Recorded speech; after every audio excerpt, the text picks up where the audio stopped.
In this video, we're going to replace the cabin pressure relief vent. We have a water leak in the extended cab behind the driver's side seat. Whenever it rains, the water tends to puddle in that area. So what you'll see in this video, you'll see the removal and installation of the extended cab seat, the cab trims and seat belts, the rear cab insulation, and of course the cabin pressure relief vents, which you can get by going to the description below and clicking on the link.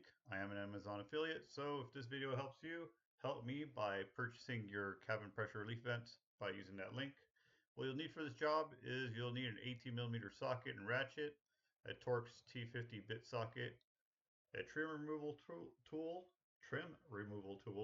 or a screwdriver and needle nose pliers, and of course the vents. As you can see here, I got some water that's condensated in that part right there because that's how much water was building up down there. And to remove the rear seat, we're going to have 5 bolts, or nuts actually, those two, that one there in the center, and those two on the left side of the jack. Now, at any time during this video, if you want to jump to another portion of the video, go into the description below, and you can actually look by the description and time, and you can jump to another section. So these bolts are all 18mm, and we got 5 of them again. So here are the first two I'll be removing. All these bolts are interesting. The base of them actually spins, which I've never seen anything like that before, but those are very interesting. So they come with their own washer. Now throughout this video, you'll also see me hold up parts. The reason I do that is because I want people to see what they're getting into, what the parts look like in case they need to order them. So I kind of take my time through here and I show some of these parts in the videos. And again, like I said, you can jump forward to whichever portion of the video you need to see for your part of the job that you might be stuck on. And again, I demonstrate how they spin like a fidget spinner. But you do not want to remove these and use them as fidget spinners. You want to make sure that your seats stay intact.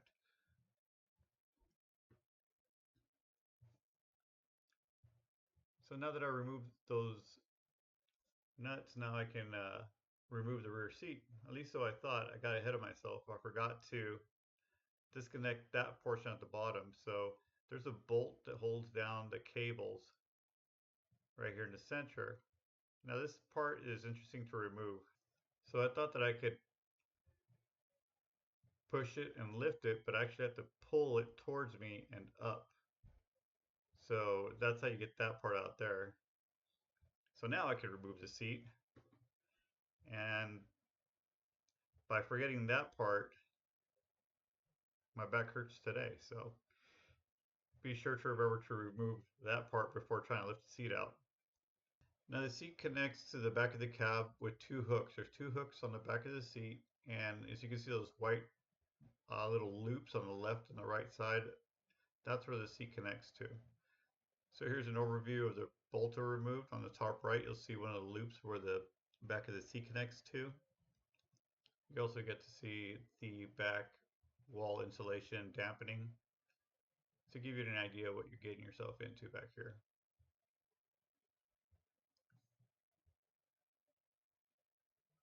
So next what we're going to do is remove the child seat restraints, and we use a Torx 250 bit on those. There's 3 of those.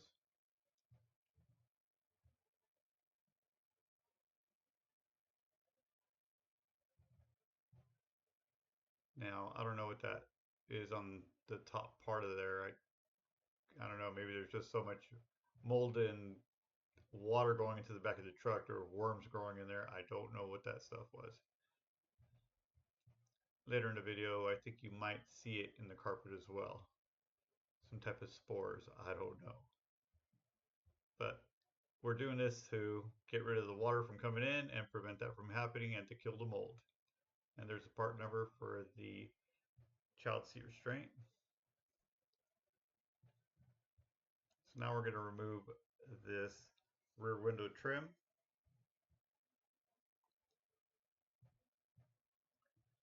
And to do so, I just put my fingers underneath it and I kind of start lifting a little bit at a time here and there just to kind of loosen it up a little bit until I feel like it's ready to start coming out. And then I start lifting a little bit harder on it.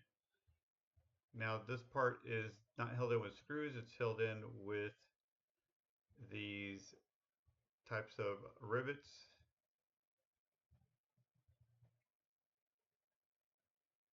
And you see that little part that extends outward? Now those seem to be like guides because those go in first whenever you're reinstalling the part, and then you're able to snap it in. So now we're going to be removing the right or the driver's side seat belt. You see that little black button right there that I'm about to remove, that one there?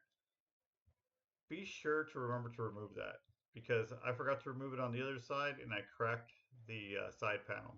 So that pops right out. And here's what it looks like in case you want to order some before you start this job to put in some fresh new ones.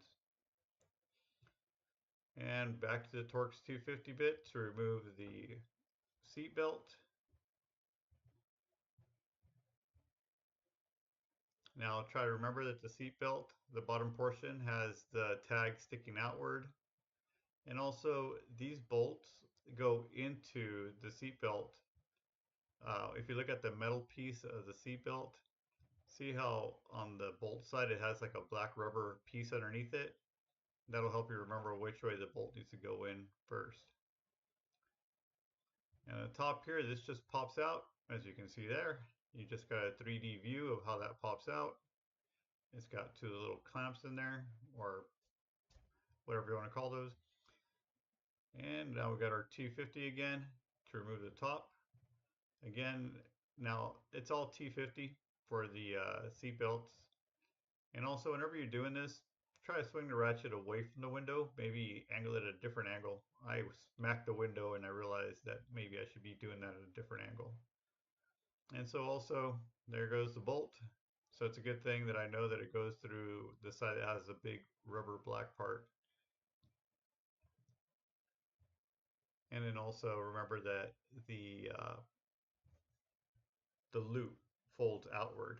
So now whenever I'm pulling this out, I'm sticking my fingers again underneath it, kind of getting a feel for where, you can kind of feel where these little clamps are at by sticking your fingers in there. Now I've realized that there was like a lot of pressure on the center of it. It wasn't releasing. So I got a long screwdriver to make that one pop out. So it's actually a little bit closer to the window. So I had to reach in there with the screwdriver and pop that one because I felt there was just too much pressure and I would end up breaking the plastic part or the trim. And so I kind of used the screwdriver just a little bit more, a few more times, just to make sure that I got things loosened up. And to get it out from underneath that floor trim, you just slide it forward, slide it back, and it pops right out, which you'll see here in a second. Now you can see all the different clips where they're all located.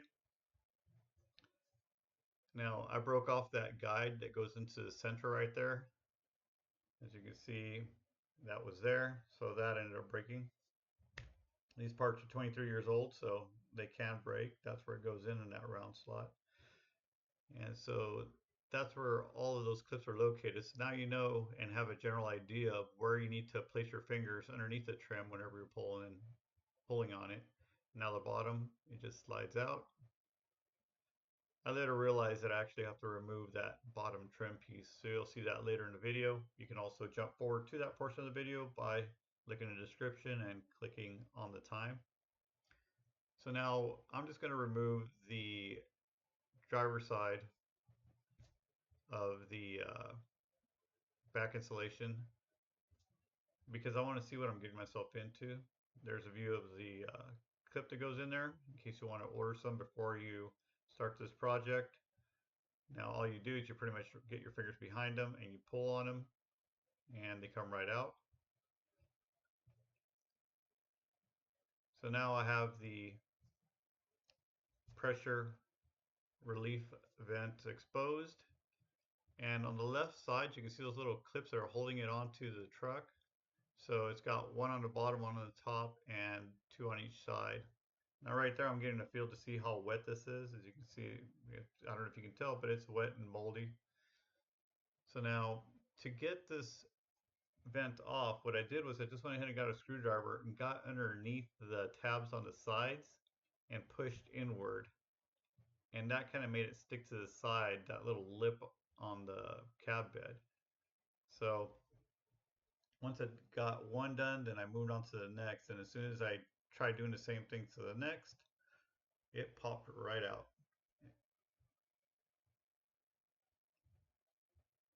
This is what the OEM cabin pressure relief vent looks like.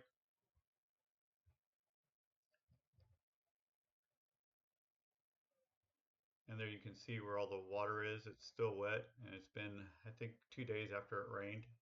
So it was really holding on to that water on against the truck and into the interior. And there's the part number if you want to freeze the video so you can get that original part number. Now here's the new one that I ordered off of Amazon. Again, the link is down below. It looks completely different, but it does connect to the cab. And one thing I did not like about this is that the new one doesn't have the same kind of trim like the original one does. It has that little bubble type of uh, insulation that'll kind of press up against it and conform.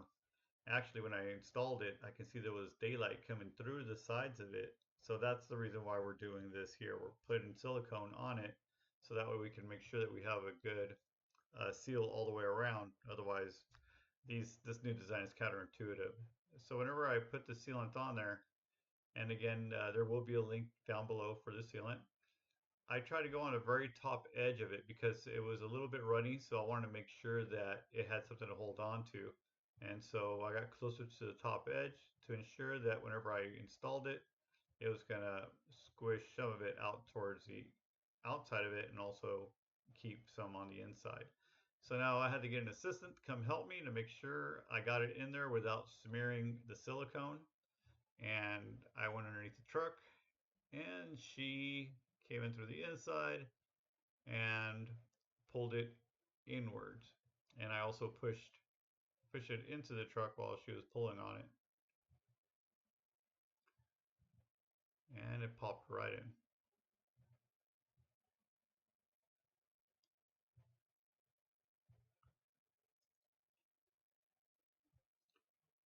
Now here's what it looks like with the silicone.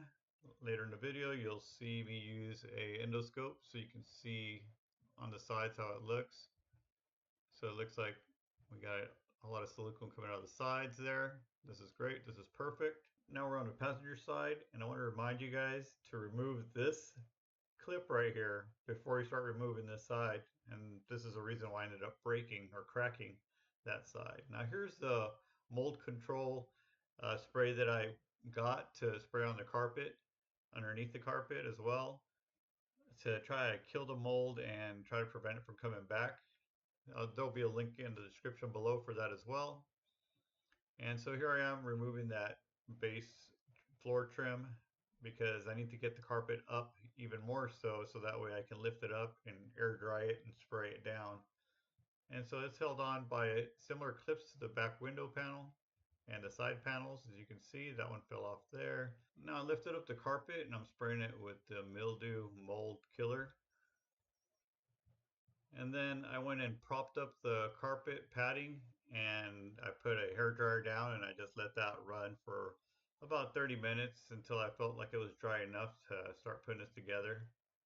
And I had let the dampening part sit out in the sun to dry off as well. So here's the installation of it. I got those, I believe there is 3 or 4 of them. I believe there's 4 of those round clips that go in there to hold it up against the back of the cab. And so I put it in the side trim, and to put it in the side trim, you just kind of put it into place and you start banging on it, just working your way up and down it, banging on it.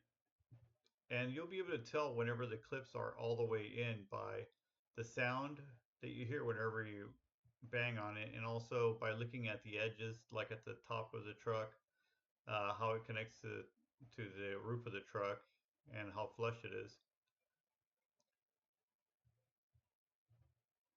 And whenever you think you've already got them all in, you don't. Keep banging around on it until you feel confident that they're all in. And now that one clip, yeah, the troublemaker, there it is. In case you want to order some before you start this project. And there you go.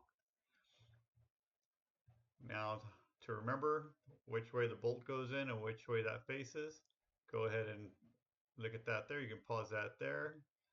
And now the bottom, remember that we have the tag going outward. I had gotten confused on this actually. I had to rewind the video that I shot and was able to see in the video which way this went. So hopefully this video will help you save you some guesswork and not get flipped upside down and connect the bottom to the top and then top to the bottom. So again, we got our T50 and our ratchet. Please look to some guides to see how much pressure is supposed to be applied to these. I'm just making them good and tight.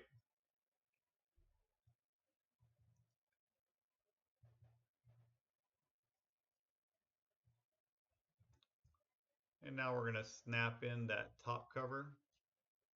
Yeah, missed the camera lens there. But you just push it in. By now you're already a pro at popping those parts in. Now the bottom portion here, now this goes underneath the rail. I realized that after I had partially installed it. And then you just push it in and you can see the trim goes underneath that front seat. So you got to get underneath the front seat as well. And you just press it down and Bob's your uncle.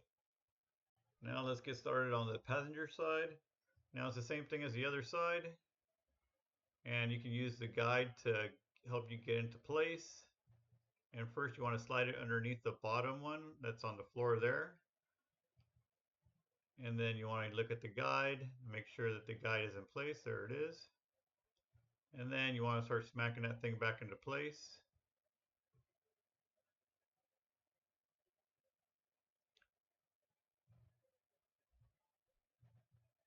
And now the seat belt. Remember that the bolt goes through the side where the black rubber seal is.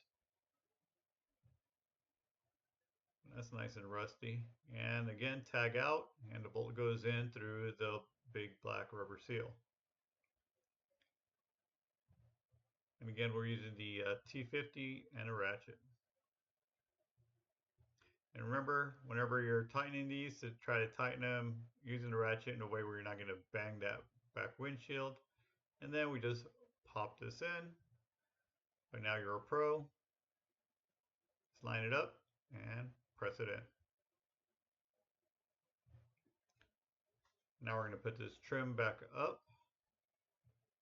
And what I did while I was putting this trim back up, I also tried to pull the back dampening material up a little bit at the same time I was installing this. Now again, you have your guides there. So it'll help you kind of generally get it close to where you need to push this in. So now I got the guides kind of lined up, and then I started pulling on the dampening material a little bit to kind of bring it up a little bit. And then I press that in there. And now we're going to install the child seat restraints. And again, we're using the Torx T50 socket.